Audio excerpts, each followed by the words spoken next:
माँ, मुझे ये फटा हुआ गाउन क्यों मिला? चिंता मत करो मेरी बच्ची, सब ठीक हो जाएगा। ये कितना सुंदर और चमकदार है। और फिर एक चमत्कार हुआ। एक गांव में दो परिवार रहते थे। कैलाश का परिवार बहुत गरीब था, वहीं दूसरी तरफ विनोद का परिवार बहुत अमीर था। दोनों की पत्नियां गर्भवती हो जाती है। दोनों की डिलीवरी के दिन नजदीक थे। कैलाश के घर, सुनो जी, मैं चाहती हूँ हमारे घर पहला बच्चा लड़की ही हो। अरे भाग्यवान, बेटा हो या बेटी, बस सही सलामत हो जाए, मैं तो उसी में खुश हूँ। बात तो आपने सही कही जी, बाकी भगवान की मर्जी। वहीं दूसरी तरफ विनोद अपनी पत्नी ललिता से बातें कर रहा होता है। ललिता, मुझे पूरा भरोसा है कि ऊपर वाला इस बार हमारे साथ गलत नहीं करेगा। मुझे तो इस बार भी बहुत डर लग रहा है। हमारी कोई भी संतान जीवित क्यों नहीं बचती। मुझे पहले भी 3 बार माँ बनने का मौका मिला, लेकिन जन्म होते ही वो चल बसे। तुम ऐसी बातें क्यों कर रही हो ललिता? देखना, इस बार ऐसा नहीं होगा, और अगर ऐसा हुआ तो हम बच्चे गोद ले लेंगे ना। तुम परेशान मत हो, पैसों में बड़ी ताकत होती है। डिलीवरी का दिन आता है। गांव के ही छोटे से सरकारी अस्पताल में कैलाश और विनोद दोनों की पत्नियों की डिलीवरी एक ही दिन होता है। तभी डॉक्टर डिलीवरी रूम से बाहर आकर विनोद से कहता है, विनोद जी, माफ कीजिए, या तो सिर्फ मैं आपकी पत्नी को बचा सकता हूँ या फिर बच्चे को। दोनों का बचना नामुमकिन है। डॉक्टर की बात सुनकर विनोद एक बार फिर से परेशान हो जाता है, क्योंकि ये घटना उसके साथ इससे पहले भी 2-3 बार हो चुकी थी। डॉक्टर साहब, अगर हमने बच्चे को बचाया तो माँ मर जाएगी, माँ को बचाया तो बच्चे को ना देखकर माँ वैसे ही मर जाएगी। प्लीज इस बार कुछ कीजिए। विनोद डॉक्टर के सामने गिड़गिड़ाने लगता है, लेकिन डॉक्टर नहीं मानता। उसके पास कोई भी ऑप्शन नहीं था कि आखिर वो क्या करे। डॉक्टर साहब, आप चाहे जितने रुपए ले लीजिए, 5 लाख 10 लाख, लेकिन कुछ ऐसा कीजिए कि माँ और बेटा दोनों बच जाए, या फिर ललिता की गोद में किसी न किसी तरह जब उसकी सुबह आँख खुले तो एक औलाद होनी ही चाहिए। इतने में कंपाउंडर डॉक्टर के कान में आकर कुछ कहता है। फिर डॉक्टर विनोद से कहता है, आप जरा मेरे साथ आइए। विनोद डॉक्टर के साथ उसके कैबिन में चला जाता है और दोनों अकेले में बातें करते हैं। देखिए विनोद जी, मेरे पास एक जुगाड़ है। लगता है ऊपर वाले ने कुछ इंतजाम करके भेजा है इस बार। जल्दी बताइए डॉक्टर साहब, आखिर क्या करना होगा मुझे? इसी अस्पताल में एक माँ ने 2 जुड़वा बच्चियों को जन्म दिया है। अभी तक उन्हें ये नहीं पता है। अगर आप चाहे तो एक बच्ची मैं आपको दे सकता हूँ, चुपके से, किसी को पता नहीं चलेगा। मैं तैयार हूँ डॉक्टर साहब। उस अस्पताल में कैलाश और सरिता की 2 जुड़वा बेटी पैदा होती है, लेकिन वो डॉक्टर चुपके से एक बेटी को विनोद की पत्नी ललिता के वार्ड में सुला देता है। जब ललिता की आँख खुलती है तो वो अपने पास एक बच्ची को देखकर खुश हो जाती है। आज मैं बहुत खुश हूँ, ऊपर वाले ने मेरी सुन ली। इतने में वहाँ पर विनोद आ जाता है। उससे तुम खुश हो ना ललिता, हमारे घर एक बेटी ने जन्म लिया है, मुबारक हो।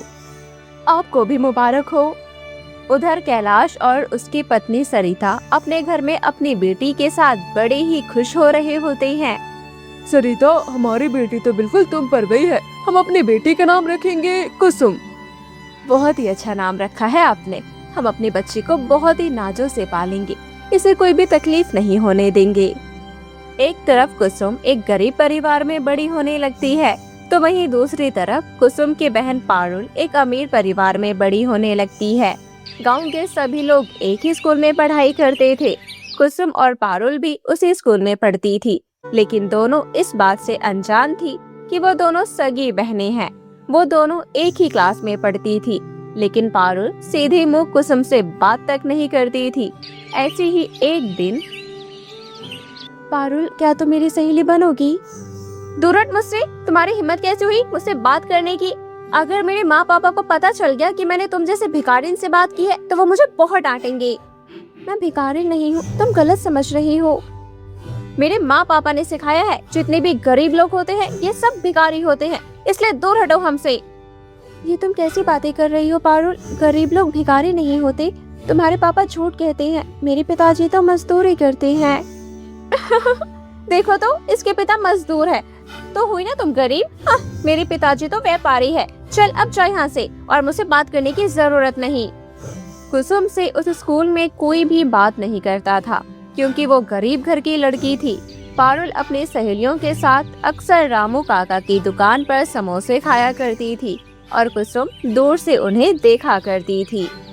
मेरा भी समोसे खाने का मन होता है, लेकिन मैं पापा से नहीं कह पाती, वो वैसे ही परेशान रहते हैं। ये कहते हुए कुसुम पारुल को समोसे खाते हुए देख रही थी।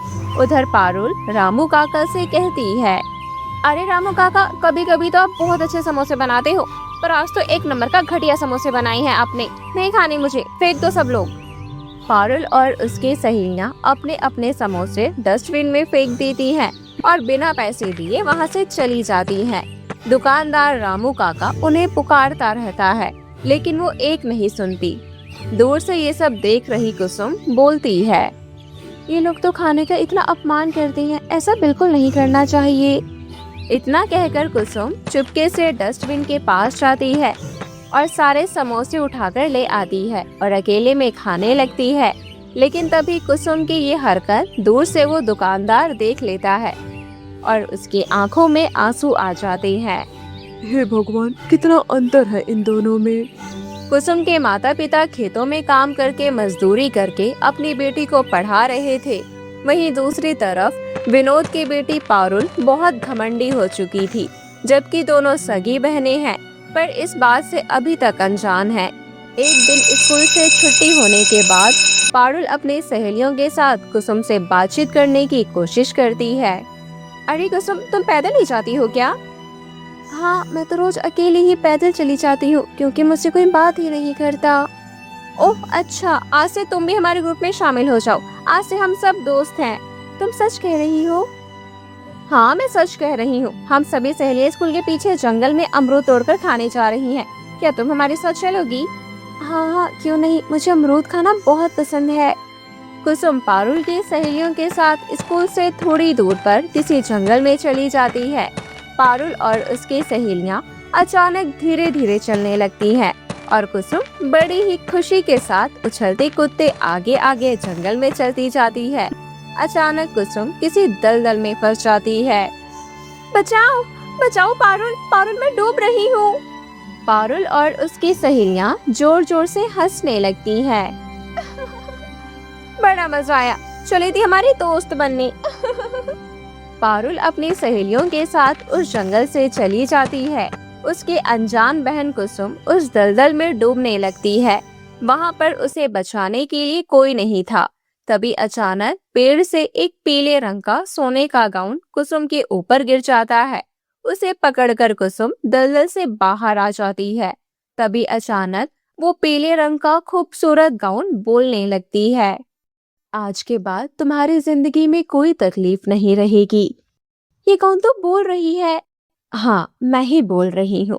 मैं सोने का गाउन हूँ। इस गाउन में एक पॉकेट है। इसे जितना भी धन निकालती जाओगी कभी कम नहीं पड़ेगा, और जब तक ये गाउन तुम्हारे घर में रहेगा तब तक पूरा परिवार संपन्न रहेगा। कुसुम सोने का गाउन लेकर सीधा अपने घर चली जाती है और अपने माता पिता को सारी बात बताती है। उसके बाद वो लोग बहुत धनवान हो जाते हैं, अच्छे घर में रहने लगते हैं। फिर कुछ दिन बाद कुसुम अपने माता पिता के साथ कार में बैठकर कहीं जा रही थी। तभी पारुल की नजर कुसुम पर जाती है। ये तो कुसुम है, कुसुम रुको कुसुम। पारुल जोर जोर से कुसुम को पुकारती है। उसकी आवाज सुनकर कुसुम के पिता अपनी कार रोक देते हैं। पारुल उसके पास आ जाती है। कुसुम, तुम तो पूरी तरह से बदल गई। तुम इतने दिन से स्कूल क्यों नहीं आ रही थी? उस जंगल वाली घटना के बाद मुझे बहुत पछतावा हुआ। मैं दोबारा वापस आई थी, लेकिन तुम मिली ही नहीं। मैं तुमसे माफी मांगना चाहती हूँ। मेरे पापा ने दूसरे स्कूल में मेरा एडमिशन करवा दिया था, इसलिए अब मैं उस स्कूल में नहीं आती हूँ। और तुम मुझसे माफी मत मांगो, मैं वो बात भूल गई हूँ, तुम भी भूल जाओ। तभी कुसुम के पिता कैलाश कहते हैं, क्या बात है, किस बात की माफी मांग रही हो बेटा? अरे कुछ नहीं पापा, हम लोग खेल रहे थे। पारुल ने उस खेल में बेईमानी कर ली थी, उसी की माफी मांग रही है, और कुछ नहीं। इतने में वहां पर पारुल के पिताजी विनोद भी आ जाते हैं। उनकी हालत अब पहले से बहुत खराब हो चुकी थी। उनका सारा धंधा चौपट हो चुका था। इस वजह से अब वो लोग गरीब हो चुके हैं। पारुल, यहाँ क्या कर रही हो? पापा, ये मेरी सहेली है कुसुम और ये उनके माता पिता। क्या मैं आप लोगों से कुछ बात कर सकता हूँ? हाँ हाँ, क्यों नहीं भाई साहब। मुझे पैसों का बहुत घमंड हो गया था, इसलिए मेरा सारा बिजनेस चौपट हो चुका है। मैं सब कुछ पैसों को ही मानता था। एक बात मैं आपको बताना चाहूंगा, वरना मेरे अंदर वो एक बॉस सा हमेशा बनकर रहेगा। आखिर ऐसी क्या बात है जो आप मुझे बताना चाहते हैं? मैं आपका कर्जदार हूँ। उस दिन आपके घर एक नहीं बल्कि जुड़वा बेटी पैदा हुई थी। अगर आप चाहे तो डॉक्टर से पूछ लीजिए।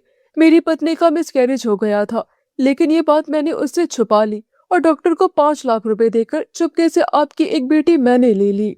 इसका मतलब कुसुम और पारुल सगी बहनें हैं? हाँ भाई साहब। ये बात जानकर पारुल खुश होते हुए बोली, कुसुम मेरी बहन, मैं बहुत खुश हूँ पापा। मैंने अपनी बहन के साथ कितना गलत किया। तो मेरी बहन हो, ये जानकर मुझे बहुत खुशी हो रही है। तो इस तरह से दोनों बहनों को पता चल जाता है कि वो दोनों सगी बहनें हैं। कैलाश विनोद के बिजनेस में उसकी मदद करता है और दोनों परिवार एक साथ मिलकर रहने लगते हैं।